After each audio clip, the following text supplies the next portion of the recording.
Hello hi welcome to Cooklass kitchen. இன்றைக்கி நம்ம கிச்சனில் ஒரு சூப்பரான ரெசிபி தான் பார்க்க போகிறோம். முட்டையும் பூண்டு சட்னியும். எத்தனை பேர் இந்த காம்பினேஷனில் சாப்பிட்ருப்பீங்கன்னு எனக்கு தெரியாது. செம சூப்பரான காம்பினேஷன். ஆக்சுவலாக நான் ஒரு ஷார்ட்ஸ் பார்த்துட்டு தான் நான் செஞ்சேன். ஃபுல் டீட்டெயிலாக அவங்க கொடுக்கல. எனக்கு தெரிஞ்ச வரைக்கும் நான் செஞ்சேன். செம சூப்பராக இருந்துச்சு.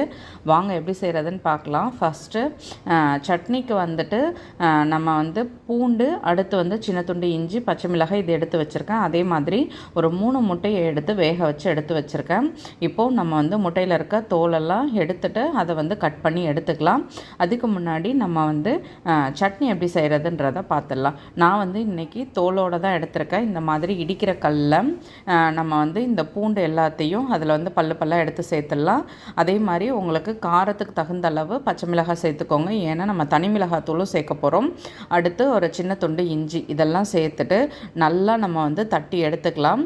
அது மேலே வர அந்த தோலை வேணால் எடுத்துருங்க, இருந்தாலும் ஒன்றும் தப்பு கிடையாது. இது கூட கொஞ்சமாக உப்பு, அடுத்து தனி மிளகாத்தூள் இதெல்லாம் சேர்த்து நம்ம நல்லா ஒன்று சேர்த்து தட்டி எடுத்துக்கணும். ஒன்றோட ஒன்று நல்லா மிக்ஸ் ஆகிடணும். அதுக்கடுத்து ஒரு 2லேருந்து 3 ஸ்பூன் அளவு நல்லெண்ணெய் சேர்த்துக்கோங்க. நல்லெண்ணெய் சேர்த்து செய்யும்பொழுது டேஸ்ட் இன்னுமே சூப்பராக இருக்கும். இப்போ பாருங்கள், இந்த மாதிரி புகை வர அளவுக்கு நான் நல்லா சூடு பண்ணிவிட்டு அப்படியே நம்ம இடித்து வச்சுருக்க இந்த சட்னியில் எடுத்து சேர்த்துட்டேன். அவ்வளோதான். செம்ம சூப்பராக இருந்துச்சு.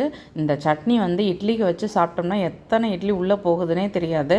அந்தளவுக்கு சூப்பராக இருந்துச்சு இந்த சட்னி. நம்ம வழக்கமாக பூண்டு சட்னி செய்வோம், ஆனால் இஞ்சிலாம் சேர்த்து செய்ய மாட்டோம். இதில் இஞ்சிலாம் சேர்த்து செஞ்சாங்க, ரொம்ப சூப்பராக இருந்தது. இப்போ முட்டையை நான் 2ஆக கட் பண்ணி எடுத்துட்டேன். இப்போது நம்ம ரெடி பண்ணி வச்சுருக்கேன் இந்த சட்னியை அது மேலே கொஞ்சம் கொஞ்சமாக எடுத்து வச்சிட வேண்டியதான். அப்படியே ஒரே வாயில் எடுத்து போட்டுற வேண்டியதான். சூப்பராக இருந்துச்சு. இதுக்கு மேலே அவங்க பெப்பர்லாம் காட்டினாங்க. இதுவே எனக்கு கொஞ்சம் காரம் அதிகமாக இருக்குன்றதுனால நான் பெப்பர் சேர்த்துக்கல.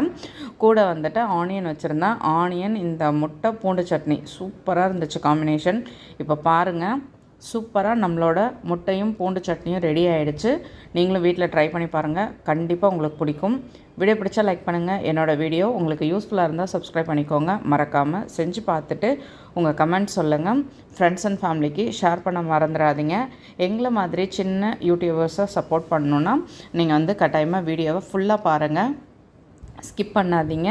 அதே மாதிரி மற்றவங்களுக்கும் ரெக்கமெண்ட் பண்ணுங்கள். உங்களோட கமெண்ட் சொல்லும் பொழுது எங்களுக்கும் அது ரொம்பவே என்கரேஜிங்காக இருக்கும். தேங்க்யூ. ஈஸியாக வீட்டில் இருக்கக்கூடிய பொருளை வச்சு செய்யக்கூடியது தான். ஸோ உடனே செஞ்சு பாருங்கள். டேஸ்ட் எப்படி இருந்ததுன்னு மறக்காமல் சொல்லுங்கள். தேங்க்யூ.